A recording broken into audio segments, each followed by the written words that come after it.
You doing?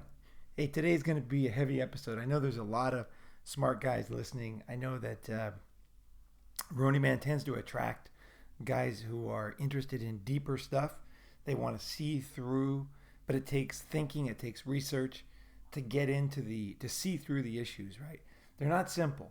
And today's issue is very heavy, and I think it will be very interesting also. It's a deep story, and I really mean that. This is like a damn interesting story. So we're looking at here at Anastasia Lin. She was originally from China, and she immigrated to Canada at age 13. So she was raised in the communist system, the propaganda, the way that the school system is. So really, essentially, she really is Chinese. Because your personality is set at a certain age. Psychologists disagree. Some people say 11 years old, some people say 7, whatever. It's a certain age when a lot of the basic beliefs and your personality and everything are kind of set. So she left after that age. So if you want to, like, say, adopt the child, don't wait till they're 13, because they've already essentially they've formed their opinions about the world. They formed their personality, right? So in this case, she went, and she also is the type, I would say this to start. Anastasia is the type that takes the best of both worlds. I've seen a lot of people who move countries. They immigrate either on their own or with their family, and they take the worst of both cultures.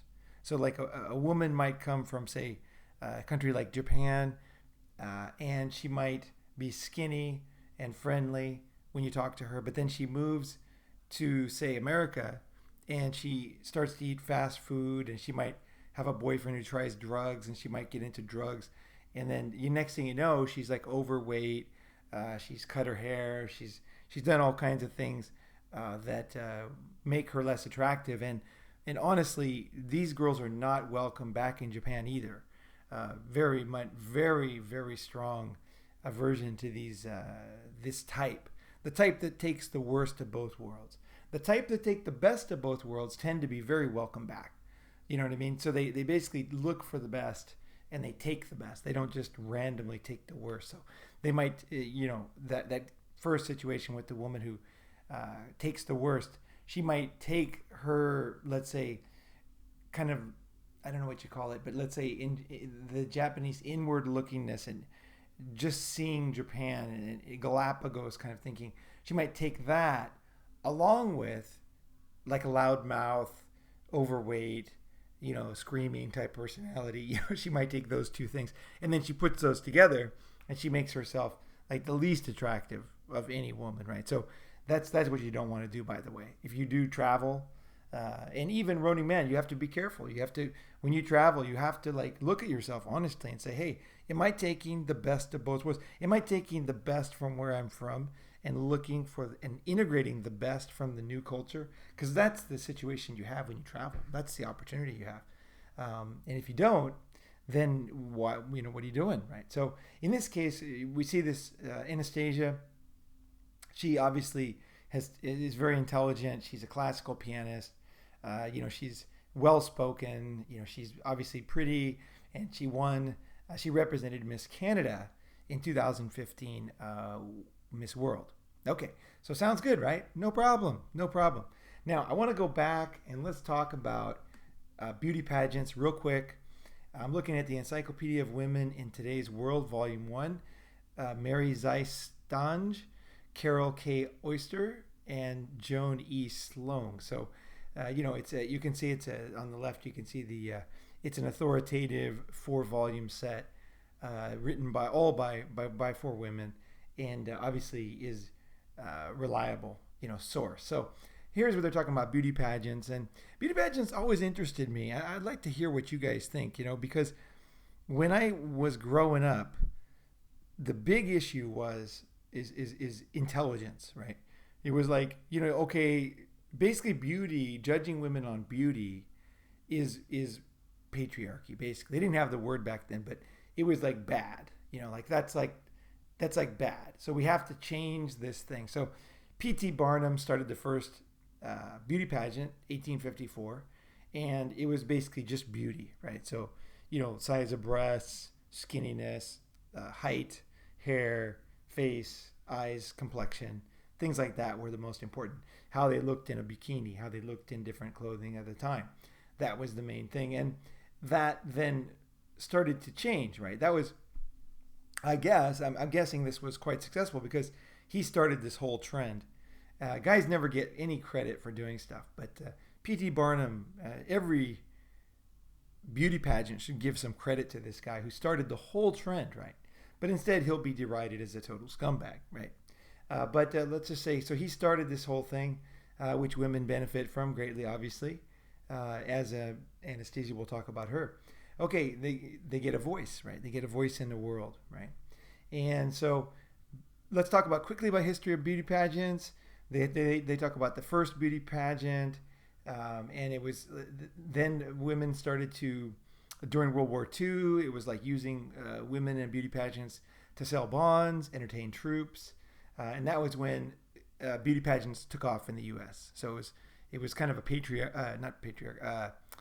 what is it called?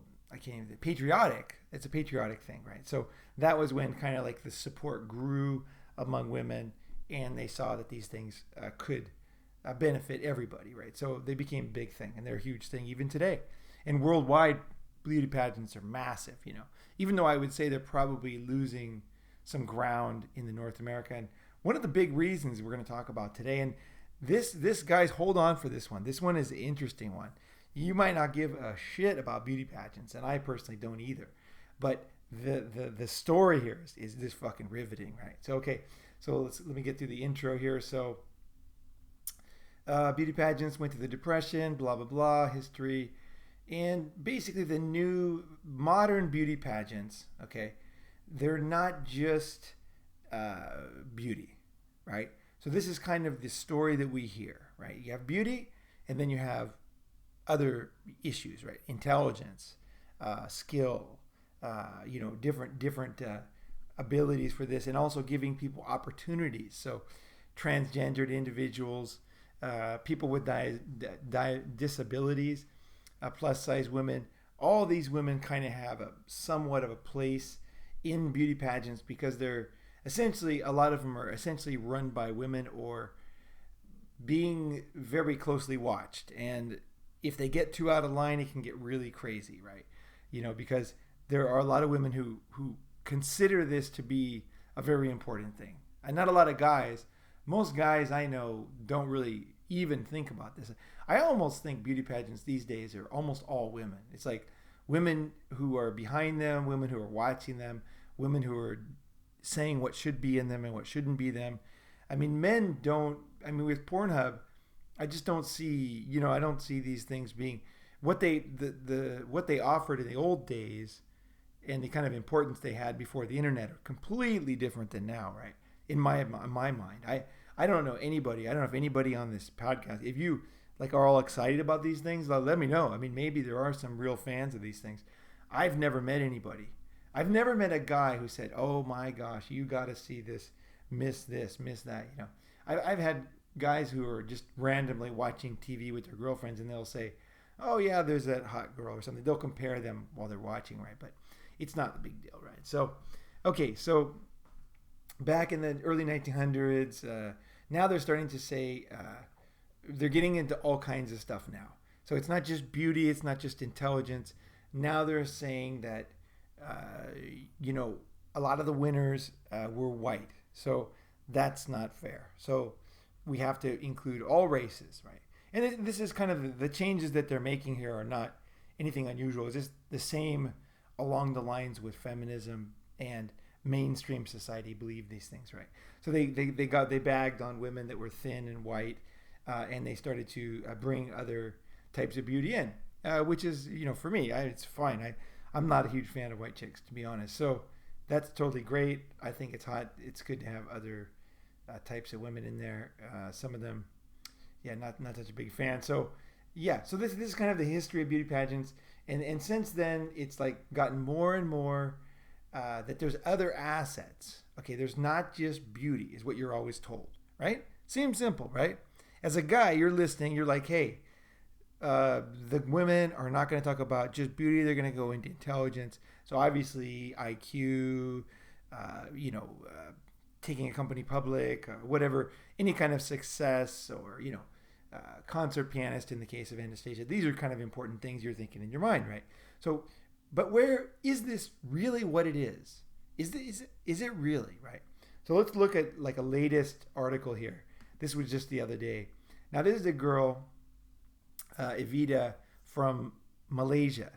Now she's trying to get into the Miss Universe to represent Malaysia. So right now, as of this article, it wasn't decided yet, but she applied, and a lot of people are promoting her to do this. So this is from an article from a website called BoardPanda, which is .com, which is a big, it's almost like BuzzFeed or something. It's like a huge traffic website. So this is like obviously like a hot topic, right?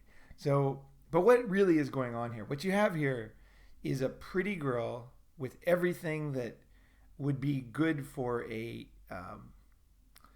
beauty contest, right? The lips, the eyes, the face structure, the hair is fine, everything's fine. She's skinny, she's hot. Everybody would like to, probably everybody listening would like to ram her in the bathroom of a club, right? So you're like, yeah, it's fine, right? But what they're trying to do here is obviously patently obvious. She's got these moles. Now, so this is the level that women in feminism has dropped to. It's completely fake, and I'm going to prove this in this video. It's completely fucking fake. Okay, so she can have these removed. Okay, she's admitted that it'd be easy to remove. She would look the same, except she'd be pretty without these moles. But she's going to keep them, and they're going to probably, if she doesn't make it to Miss Universe, because she's from Malaysia or something, it's going to happen soon. So you'll see this kind of thing. Girls that are basically hot, that just need to do one small thing to be like smoking hot, basically are perfect cases, because this is what feminism is. It's totally fake. It's totally surface, right? So she just does one small thing, and basically she has the beauty standard of every woman that's ever been on these things, right? You know what I mean? She's just normal girl, except she's got some fucking moles. And even like Marilyn Monroe had moles, and they're considered like beauty marks and all that. She's got a few more. It's like, ooh, she's got a few more moles. Well, that's, And then she talks about how she was called chocolate chip cookie in school, and people didn't want to be her friends, and it broke her heart. So she's perfect. She's perfect for this type of fake feminist movement that we have. It's just like a perfect. She's a perfect candidate. Now, what's not a perfect candidate? Let's look at that. Okay, so let's talk about not this one. Let's talk about.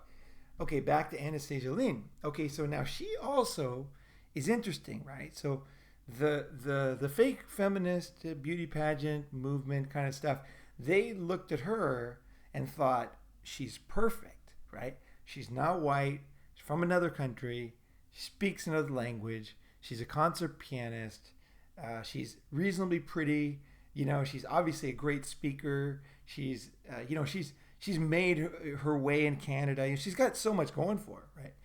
I'd take her out personally. She seems like a pretty cool chick, right? Okay, so perfect, right? She's kind of perfect. So she gets voted Miss Canada, right? And for the Miss Universe. But what happens after that?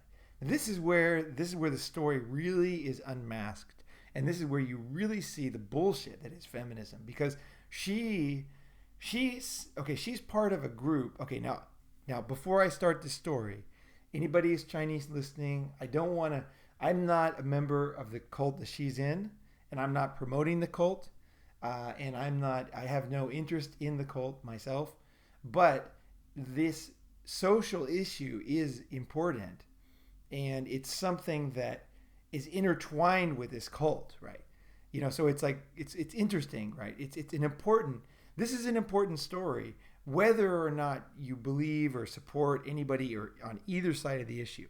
Let's just talk about what happened. So she's from a group called Falun Gong, okay? Now, Falun Gong is a group that is very widely hated in China, especially starting with the administration of Jiang Zemin. He really started to, basically, Falun Gong became so I'll give you a quick history lesson, and it's important. Okay, Falun Gong is a cult, right? And they have the cult leader, and they do all kinds of health things and Tai Chi and all this Chinese stuff, right? So basically, like, China killed all the religions back in the Mao era, and got rid of all the religions, and a lot of problems happened. A lot of teachers got killed, singers, dancers, anybody in the arts. They had a huge clearing out. It was the Cultural Revolution. They broke all the churches were broken with hammers or burned. Like I said, teachers were killed. Even in cities like Shanghai and Beijing, there was massacres on the campuses. It was a huge upheaval, right? It was huge. And I was growing up in the States at the time. So I was born in 65, right? January. So it was going on. It was hot when I was born and when I was young. Too young to understand, but it was something that is in my era. So this is not like a million years ago. Okay. So they had the Cultural Revolution, and a lot of priceless books were burned, where they had only one copy of handwritten Chinese text, and it was burned, and people had to hide books and bury books, and it was like a huge thing. And even today, even Xi Jinping, the president of China now, is not too fired up about the Cultural Revolution, because his family was sent to the countryside, and it was just like, it's a controversial topic in a big way. But what happened was, a lot of the culture of China was decimated, right? So that then what happened was, and also religions gone, right? Churches gone, everything, schools closed, right? Everything was stopped, right? It was like stopped in time. It was a very tough time. Anybody who lived through it, whatever side they're on, I have sympathy for them, because this was a difficult thing to deal with, right? You couldn't be on either side safely. You could not. It was just like, it was so bad. It was so bad. Chinese survived this. Thank God. It was a really good thing for the world. The country didn't just go even farther down the rabbit hole, right? It was really dangerous time. So what happened was, religions were stopped and not allowed to, Bibles burned. Everything was burned. And so the Chinese people started to look for spirituality in other ways. So other groups popped up over time. There was also a large Christian community underground and overground also, although it's a bit different. But those guys are a big thing in China. And I hear it's growing. I've been reading, like, in the news, that the whole Christian community, and like, essentially religions are making a comeback in China, right? If you can think about it that way. So she's in this group. I consider them a cult also. But the thing is they were deemed an enemy of the state. Okay, so Jiang Zemin basically said this group needs to be eradicated. And many people would say different reasons why. One of the biggest reasons is that anything that gets too big in China tends to get stamped on, because it creates too many followers. It doesn't really matter if it's good or bad. It could be a sports team. But if it gets too popular, too big, and too many people gather in public, supporting this, going crazy, they tend to not like that. So that a lot of religions, if they get too powerful, too big, the Chinese government will go in, like they've been destroying Christian churches lately. Again, don't read anything in this, you guys. I am fucking atheist as fuck. I am not into Christians. I'm not into the whole religious. I'm not into any of this shit. But I'm watching it from the outside, and it is a social movement that does have some purpose in our society, right? People drop their kids off at church. People, dress up. Girls dress up on Sunday to go out for a social event, right? That has meaning too, right? For women, it's and guys too. Like, guys like to put on their best once in a while. It's all good. It's whether it's true or not. It's like, it does fulfill some parts of our world, and I know there's Christians listening to this too. So all good, whatever. So she's part of this group, which some would call a cult. Basically, a cult is a new religion. That's all. So once they become religions, right? So this is right now it's newer, so it's called. And the group's called Falun Gong, and so she basically, now what she did was, now here's what the fucking thing is. Here's the fucking thing, is the beauty pageants that I was saying before. They said they want women more than beauty, right? They want brains. They want somebody with a heart. They want somebody who cares, right? So all these women came forward with their belief in this, and support the cats and support this. And basically no woman ever had a serious issue until Anastasia Lin. That's the fucking truth. Nobody had a controversial, difficult, because that, anything that's difficult is fucking controversial, right? I mean, controversial is difficult, right? No, there was nothing like that until Anastasia Lin. And so that's why she blew the feminist movement open. Now, what happened? Okay, so she's part of Falun Gong, fine, right? And she makes, she said, okay, now it's another difficult issue. So you got to listen carefully. Please, thank you very much for taking the time to listen. The Falun Gong group, accuses the government of harvesting organs from their practitioners, and you know what I'm saying here. They're killing. This is what they're accusing the Chinese government of, basically killing live people, to get organs to sell for money. So this is not a topic that most people want to think about. It's a very serious topic, and so her group is the group that is supposedly targeted by this, as easy victims for this scheme. Now, I just want to say quickly that it's important to know that she's not a total wingnut.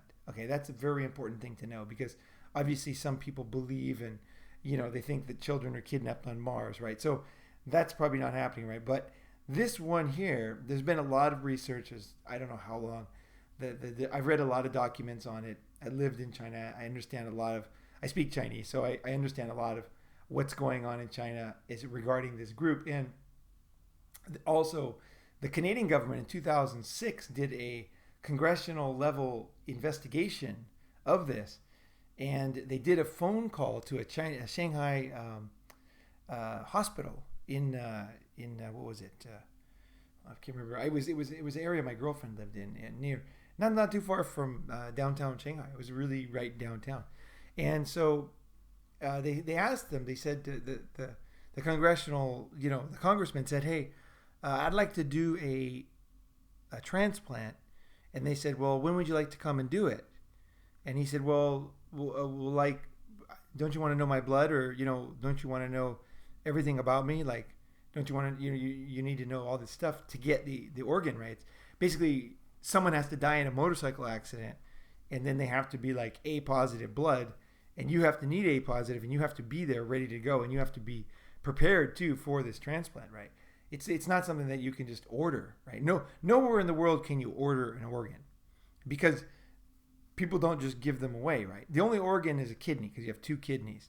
So you can order a kidney. If somebody offers to give you one, you can actually, if it's offered, you can go and get it anytime, because they have two. You can take out one. So it could be, kidneys are one thing. But if you're talking about a liver, then that's impossible, right? So they found that, and this is all recorded, the Canadian government recorded it.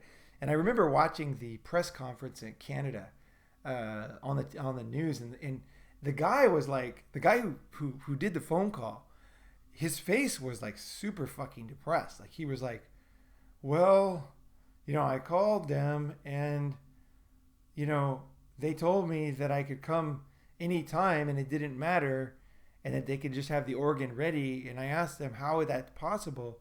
And they said, well, the guy's in the other room, so we can just take the organ anytime we want. So just as soon as you come, there's a bunch of people, so we'll check your blood, and we'll get the guy, we'll take the person that's there alive, and we'll just get the organ." And he was like, whoa. So this guy who was doing the investigation, I don't think he really expected a phone call like this, because this is basically showing that it's true, right? That the Chinese government, or this hospital, let's just make it simple, this hospital is actually selling live people's organs, right? So that was pretty shocking, and like everybody watching it, I remember watching the news conference, and it was like, afterwards nobody even wanted to talk about it. It was so depressing. It was worse than anything the Japanese did in World War II, and it was worse than the Nazis. It was like taking live, basically the allegations were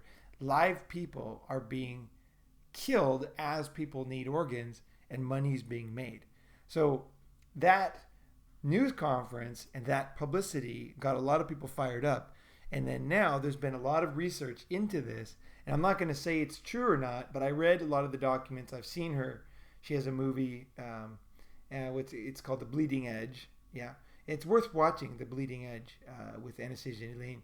Just whether you believe it or not, if you see all the research, and I'll just give you one last thing about any kind of factual information, is China has the largest donor or organ transplant system in the world, right?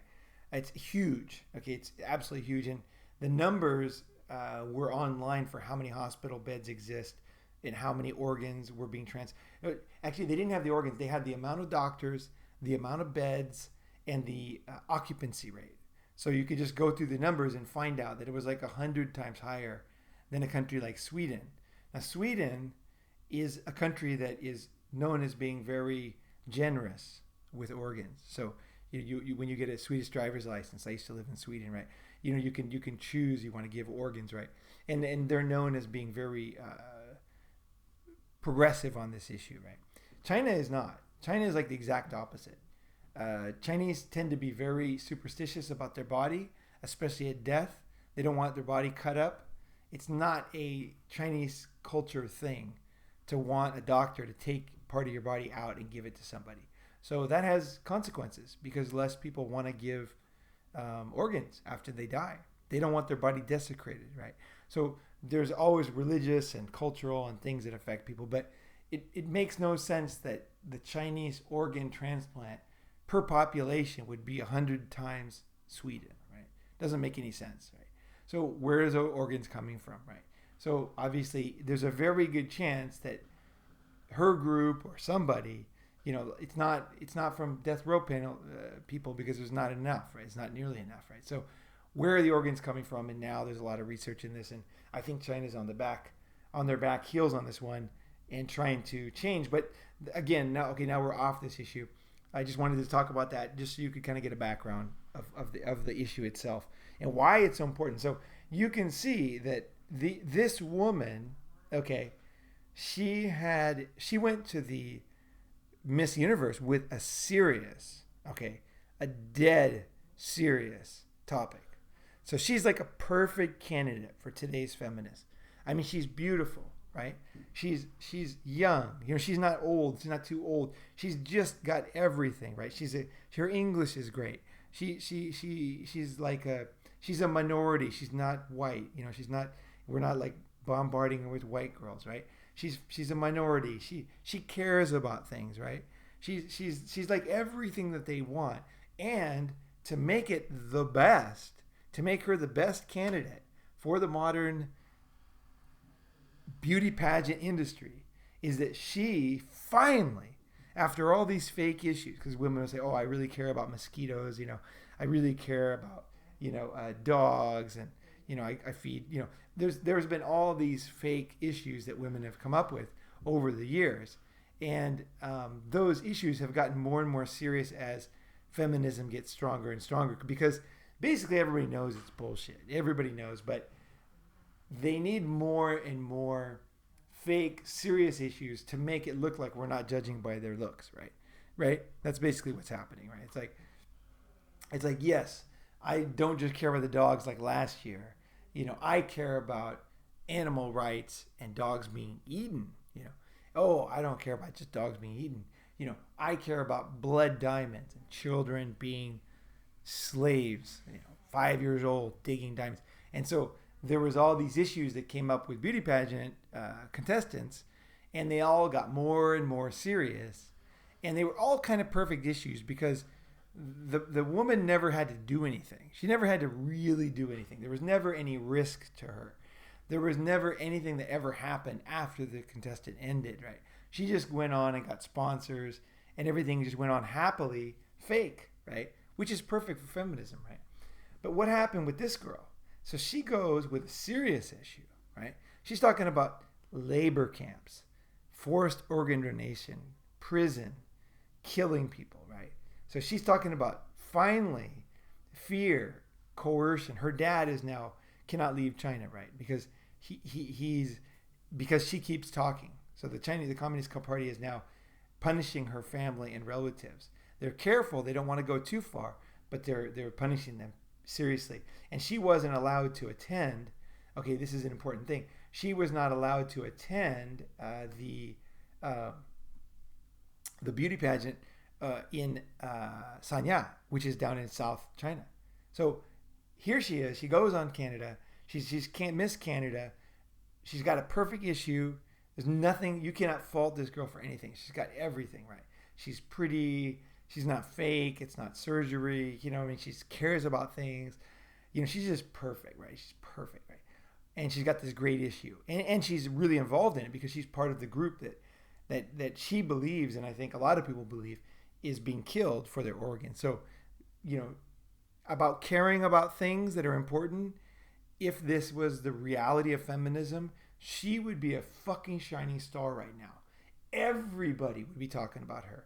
She would be on every feminist magazine, every feminist TV show. She would be like on the any kind of talk shows. She would be, everybody would want to get her because she's perfect. She's got it all. She's a woman, she's beautiful, and she cares, and she's actually part of the group that's being fucked over, right? So she's Buddhist, right? You know, it's Falun Gong is a Buddhist movement, right? So it's perfect, right? Not Christian, right? Not white, you know. And so here she talks about her life. You know, she got into activism when her friend, right, was a Chinese political prisoner. They write this as if it's nothing, and they died, right? You know, pretty serious shit here. This is already serious shit, right? And then she's basically saying like all these people are being fucked over, and they can't even speak English, and so they're being imprisoned, tortured, and killed for their beliefs. So this is like, it's not, we don't just have torture, prison, and people being killed, but for their organs. So it's like, we're talking about all these things. And it's a religious group. So religious groups, in most feminist minds, like, we should support any, you know, any kind of groups, you know, all good, they're all the same. Everybody needs support and, you know, money from the government and everything, right? But what happens when there's a serious issue? What fucking happens? The feminists all run like rats off a fucking sinking ship. That's what happened, right? So let's see here.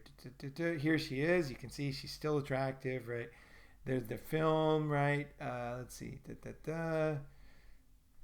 Let's see. Brutally tortured. Until they talk about the let's see here. Her not being allowed to go to China. And basically, she's not even allowed to speak. The Miss Canada would not even allow her to talk to reporters. Is this the article here? Yeah, she was barred from going to China in 2016 to be part of Miss Universe. And nobody said shit. Nobody said shit. Did you hear any feminists go on TV and talk about this? No. Nobody. Miss World, shut the fuck up about this. Everybody shut the fuck up about this. She's the only one that keeps talking, right? She keeps talking. If she keeps talking long enough, Miss World is probably going to like totally like turn their back on her in a big way and start bad talking her. She's creating all this. She's getting more and more anger from the Communist Party, right? Because she keeps talking about this serious issue, which is what they said they wanted. They wanted someone like her. You know, they wanted, but guess what happens when they get it? They don't fucking want it anymore, right? So let's go into this. So she's God, she is really getting fucked. She can't. Here she is waiting in the airport, Hong Kong. They wouldn't let her in. She actually flew there. She's like a fly in the what is that called? I can't think of the word. But the saying. But she's like really a troublemaker because she doesn't shut the fuck up.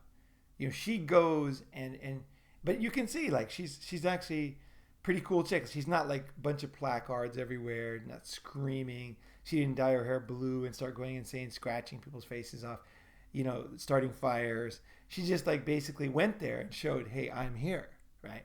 I'm here in Hong Kong. Like, this is supposedly part of China, so let me in to Hainan Island so I can go to Sanya to the beauty pageant. But guess what? She wasn't allowed. And guess what happened in the Miss World? They didn't do anything. right? So they won't even talk about this. So we had to talk to human rights people, where they would talk about it. Like, I'm very upset that she's denied the opportunity to speak about human rights.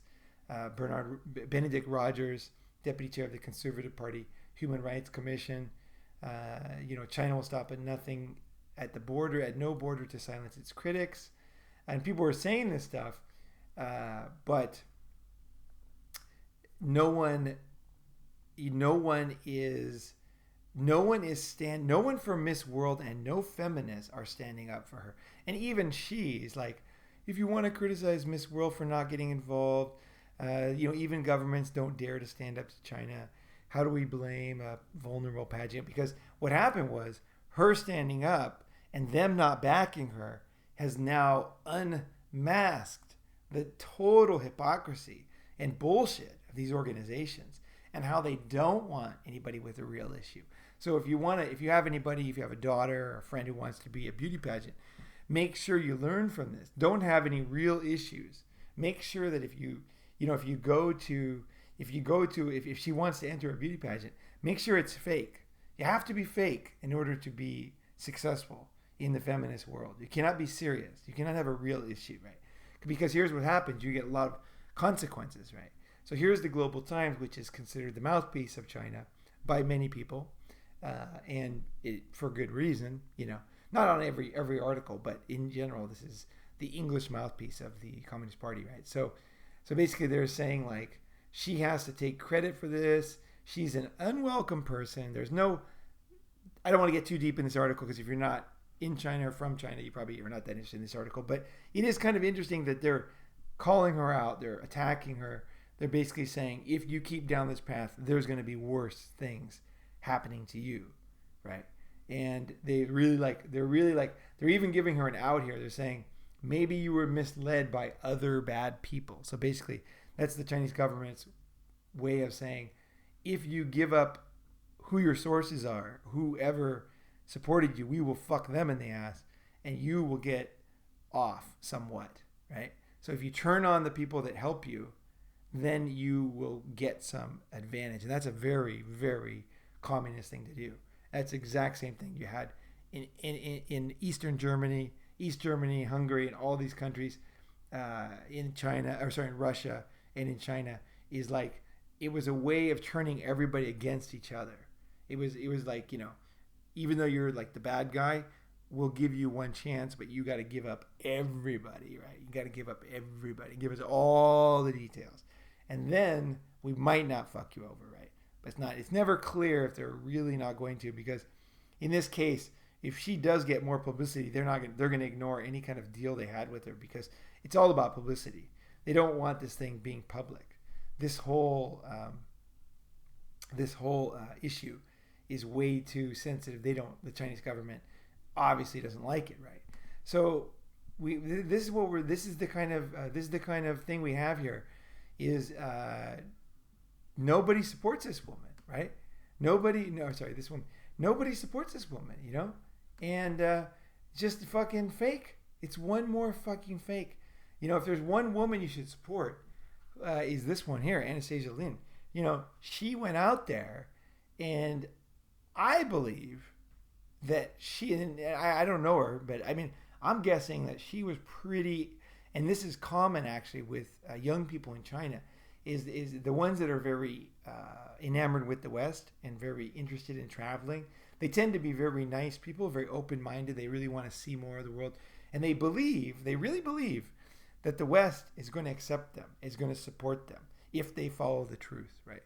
And I'm guessing that Anastasia Lin is now quite aware that it is very complicated in the West, that you're not going to get the support that you want for anything serious, and especially if you're talking about some fake thing like the feminist movement. They dropped her like a fucking hot potato. They wrote a few nice articles about her, but as soon as, and they even were kind of edgy, I think this is the article where this one here was where they're basically saying muzzled, they were taking her side big time until they realized it was really serious. As soon as they realized it was really serious, everybody dropped her. And nobody talked about her. And in fact, today, nobody's writing about her. This is the girl that everybody should be writing about. She has a real story. And I don't mean because she's from a cult. I mean that she unmasked the whole fakeness of the feminist movement, in addition to unmasking or, bringing to light some very evil crimes against humanity, right? And she stood up no matter what. She kept moving forward. I wouldn't even mind interviewing her on the podcast because, whether you're a man or a woman, if you do something cool and you have the balls to back it up, then hey, fuck, come on down, right? Come on fucking down, right? We don't need any pussies. We don't need any fake people. There's enough of that going on, right? And feminism is just so hopeless. It's so fake and it's so surface deep. All you have to know about feminism is this woman's face. That's basically feminism. It's like it's using women's beauty to get resources from guys. It's pretending like that's not the real issue. Just like picking this girl that can just take all these things off her face. And I mean, honestly, the more I look at her, I'd like to fuck her the way she is, right? Blow my wallet all over her face, right?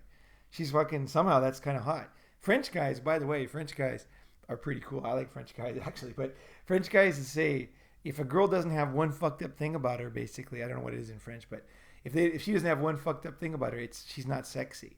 Like she has to be like, she looks like really good and everything is like perfect, but there's one fucked up thing, right? Like she might have a lisp or something, and like that's what makes you want to just slam her in the fucking bed, right? And the French guys, they really understand a lot about life, about sexiness, about wine, about living and eating, and so in a sense she's pretty close to that French ideal. She's got too many to be really the French ideal, but I would say a deranged French guy or a fucking guy like myself would definitely want to ram the shit out of this girl and would be very happy about it. In fact, for me, if I was ramming this girl, I'd be kind of stoked because some guys wouldn't want to, right? And so that would like keep some of the competition away for a while. Which is always good, right? One of my favorite things is if I'm going to ram a chick is that she doesn't look that great with clothes on, but with clothes off, she looks fucking insane, right? Super sexy, right?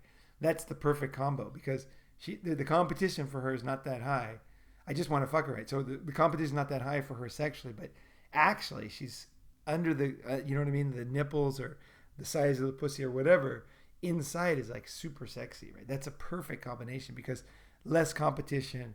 And then there's also that kind of aspect of pulling back the curtain, right? There's that kind of pulling back the curtain. I knew a girl in Japan, and every time, I swear to God, I knew this girl forever. Every time I took off her bra, when her breast fell out, I swear to God, it's a true story.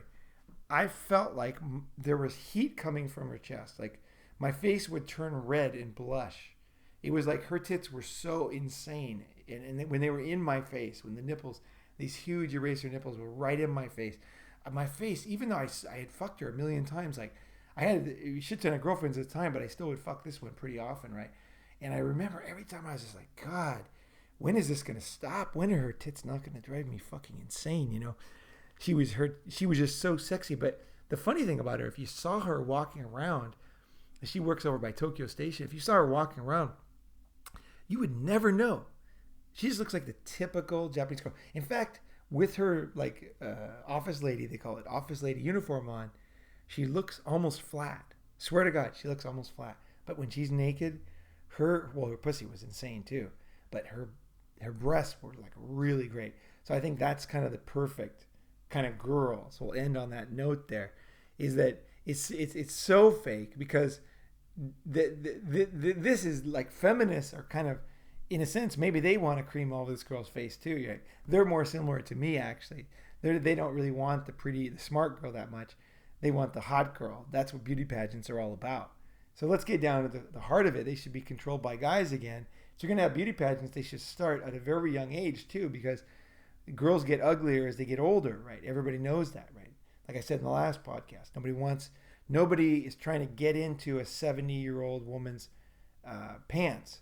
But I know the freshman dormitory in Shanghai, And they had guards at the door, and they were like serious. They were not going to let you in, right? At the female dormitory, because so many guys were trying to get in, and all the windows locked too. They had like bars on the windows and everything, because guys were always trying to sneak in there, and girls were always trying to get fucked and come home after curfew. They had a curfew at 10 o'clock, right? So there was all this issue, like keeping these girls safe, and guards and bars, and girls would be flashing out of the window sometimes, and texting to guys out the window, and there was all this fucking controversy because they were 18-year-old hot college girls, right? But if you go to a retirement community, if you have any doubt about this, go to a retirement community and then just walk in the door and just see if there's anybody, see if there's anybody trying to get in, if there's any security, or you know what I mean? If like guys are, trying to fuck these girls, if the women are like, they know they're sexy and they're flashing people outside. No, it's a total joke, right? No, this is the thing. If we're going to have a beauty pageant, let's have a beauty pageant. I personally don't give a fuck. I just want to see, a few. I think the whole thing is outdated. But if we were going to have it, let's stop the fake stuff, okay? If we're going to do anything, we don't always have to know what to do in life. But you definitely know when something's bullshit. So, you have something that you think you want to buy, and then you realize you don't care about it. And that's bullshit. So you save your money for when you finally find something you care about, right? That's all I'm saying. Anything that's not important, cut it out. Anything that you realize you don't really want, don't buy it. Anytime, you know what I mean? You realize you don't like this comment, don't meet her. And you don't like this, just cut it out, cut it out, cut it out. Because, and this is a story that my mentor, Don, told me. He said, if you want a hot cup of coffee, I've said this before, if you got a cup of coffee and you want a hot cup, it's cold, you don't pour half out and pour new coffee in. Because you're going to taste it, it's not going to be quite hot, not quite right. So you pour another half out, and then you'll fill it. And it still won't be quite right. The only way you get a hot cup of coffee is you pour the whole thing out, and you put a whole new fresh cup of hot coffee in that cup, right? So anything that's not important in your life, you want to take it out. The things that you care about and the things that you want will start to fill in, okay? They will come in. Don't worry. Cut things out you don't want. That's the best way to become Ronin Man. Start cutting shit out like crazy, right? Cut it out, cut it out, cut it out. You don't care? Everybody else cares? You don't care? You just say, hey, I don't care about this, Like, a lot of people, like one of my good friends, he just does not give a fuck about soccer. He's from UK. And the first thing, he just doesn't give a fuck at all, right? Most guys from UK love soccer, right? But that's that's essentially how he allows. He's over here in Thailand, and like when people meet him, the first thing they want to talk about is like some certain soccer star, some team, and he's just like, I don't care about that, and that saves him a lot of time because, and it's interesting too, the reaction of other guys, because actually there's a lot of other guys who don't really care about it, but they kind of pretend like they do to be guys or something. I think that kind of stuff is not good for guys either. If you care, like I once in a while I get into sports, and I got into the NBA Finals last year. I was really into it with the Golden State Warriors and the Cavs, right? It was great. But if I didn't care about it, I would quickly cut it out. And maybe next year I won't care. I'm not consistent. Don't be consistent either. Go with what you like now and cut out things you don't like. Change, adapt, grow, and don't be fake. And the way you're not fake is by, like I said, by cutting things out, not caring about things that don't matter. So here we go. Fake feminism, fake fucking issues, and real human suffering, people being killed for their organs, and feminists not giving a flying fuck. And what do they care about? Some fake fucking patriarchy. Some guy's in prison right now, scared of his life, scratching on the fucking walls. And the guards are going to walk in, they're going to open the fucking gate, and it's his time to die. And they're going to fucking cut his organs out and give it to somebody else. That's the allegations we're talking about here, right? Those are the allegations that the feminist movement ignored. I'm not saying they're 100% true. I'm saying you want to check into this. This is serious shit here. This is no joke. If you care about right and wrong, this is the kind of issue you really want to find out about. Now, you might find, after a little bit of research, you might talk to some, you might realize that you don't believe it's true. That's totally fine. But allegations of this nature are serious and need to be thought about by smart people. And it's only right? If you don't, I mean, not that you have to. Everybody here doesn't have to care about things. I do, personally. I get into things. If I see something that's fucked up, I'm not afraid to fucking face it, personally. Like most people, I think they just don't want to, They don't want to face difficult things. Like if they hear that, something's going on that's not fair, they just don't want to think about it. I personally don't mind, and I'll just end on this. There's a way, and I can talk about it in a future podcast. There's a way to care about very, very, very serious issues without being depressed. Okay? And there is a way. There's a way to let it in enough to learn about it and really get the specifics and the details, but not to let it affect you emotionally, right? Because you have your life, right? I want you after this episode this is new information. You've thought about something interesting. You've seen once and for all the feminist movement is completely unmasked by Anastasia Lin. And there's no doubt about it. She unmasked those guys so bad. And she knows it too. Oh yeah, she fucking knows it. That's why she's such a big deal right now. She fucking knows it. She called the West out, not meaning to, and also China out. She's like in this no man's land with nobody. Feminist running for the fucking hills. And that's why I wanted to make this episode, actually. That's why I wanted to tell this story, right? Because I think it's important. And guys who give a fuck, they like important stuff, right? I do. What else is there? I mean, fun stuff is, fun too, right? Traveling and fucking hot girls and fucking swimming and fucking the water and, friends and fucking adventure, Fucking, I love adventure, man. I fucking love adventure, man. Every night I go out looking for trouble. I go looking for some kind of adventure that I can find, like a little kid, But at the same time, it's like life's a balance of all these things, right? And I do care a lot about serious issues. Not about all of them. And some of them you might bring to my attention. I might not care. And that's fine. Just like my friend doesn't like soccer, right? You have the right. No one's here to shame you. No one's here to tell you what you should think. Just bringing up some ideas that we think are popular or important, right? So there you go. Ronin Man signing off. Thank you very much for listening to this heavy episode. And I hope you guys have a great day. And thanks for supporting the podcast. I can't tell you enough how much I appreciate it.